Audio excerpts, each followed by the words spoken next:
My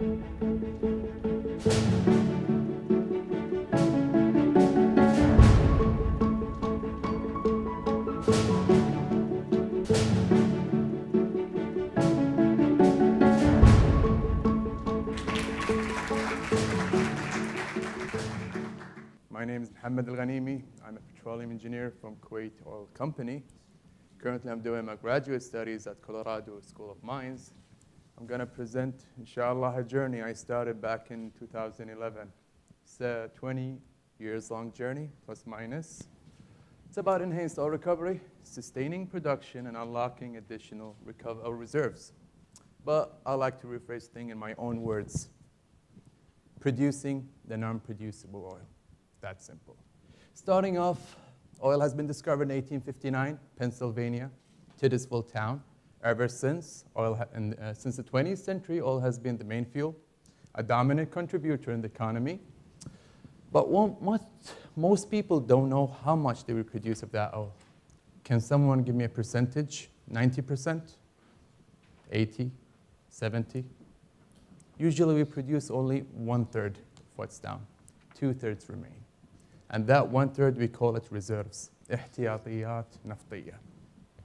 What if I tell you we have some methods, enhanced oil recovery, that can produce a portion from the remaining oil? These methods can be gas, chemicals, heat, but it requires a very long vision, strategy, implementation, microscopic to a macroscopic level of study.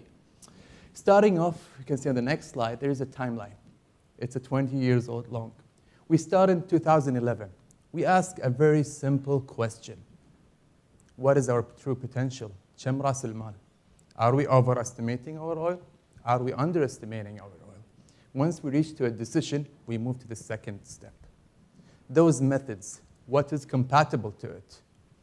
Can you go back a little bit? Yeah. Those methods, what is compatible in terms of our field properties, in terms of our source availability, in terms of transportation.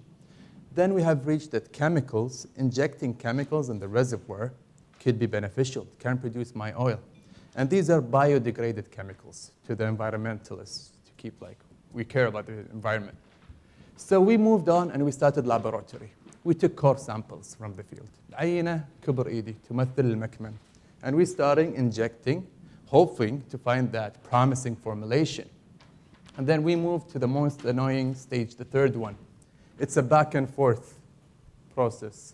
I sit, I simulate my model in the computer, and then I go implement it in the field. Starting from a single well. بير واحد نتيجته أقل من هالغرفة. I see what my chemicals is doing. Then I move to the next phase, a small area, 100 متر ب 100 متر.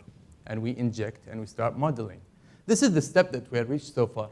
ولكن إن شاء الله in the upcoming 10 to 12 years, we're planning to doing a full field scale. Going to the next step. Last year, after spending 6 years in the industry, practicality, I moved to the academic side, starting the research. It made me back up a little bit, looking at my journey in a different angle. I said, what if I do something that would make me find the preliminary result in 2030, the final results? We always think of proving that technology. Is it applicable? Am I getting profit from? Is it economical? So I started researching from case studies all over the world. Brunei, Angola, Argentina. And then I had to drive to an urban area, to Rapid City from Colorado, and then in between Wyoming and Montana, to stay 4 days in a field. And I swear, don't judge me on that. At night, I used to read al-Mu'awwidat from the noises I used to hear. I started to learn. So I put all the consequences that would occur.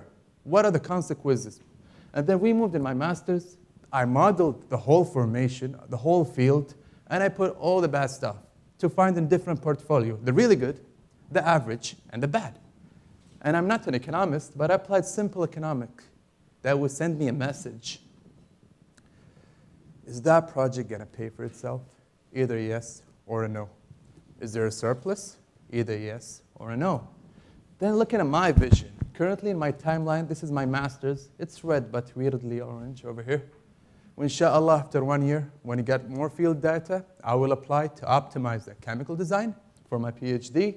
And in terms of our vision, looking at the next slide, inshallah, by 2030, we'll be producing 300,000 barrels of 7 to 10% of Kuwait's production based on the source that did not exist in 2011. 7 ل 10% من إنتاجية الدولة تأتي من مصدر ما كان بالحسبان. To finalize it, I don't give promises over here. Not all dreamers are winners, but all winners are dreamers. Inshallah, I'm willing to take that risk. Thank you very much.